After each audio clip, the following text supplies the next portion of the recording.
These days, scientists know how you inherit characteristics from your parents. They're able to calculate probabilities of having a specific trait or getting a genetic disease according to the information they have from the parents and the family history.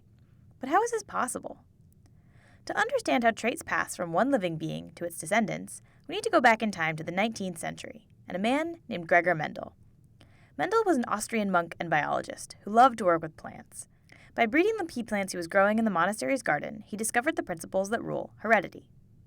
In one of the most classic examples, Mendel combined a purebred yellow-seeded plant with a purebred green-seeded plant, and he got only yellow seeds.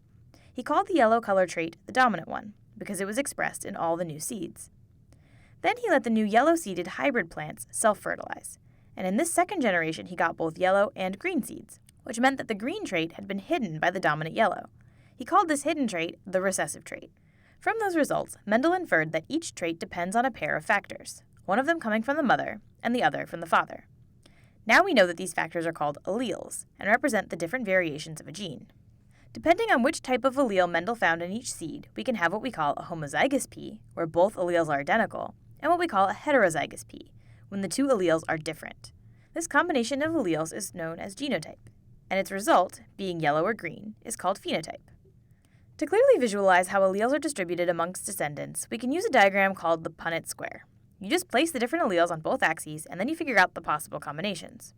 Let's look at Mendel's peas, for example. Let's write the dominant yellow allele as an uppercase Y, and the recessive green allele as a lowercase y. The uppercase y always overpowers its lowercase friend, so the only time you get green babies is if you have two lowercase y's. In Mendel's first generation, the yellow homozygous pea mom will give each pea kid a yellow dominant allele, and the green homozygous pea dad will give a green recessive allele, so all the pea kids will be yellow heterozygous. Then, in the second generation, where the two heterozygous kids marry, their babies could have any of the three possible genotypes, showing the two possible phenotypes in a 3-to-1 proportion.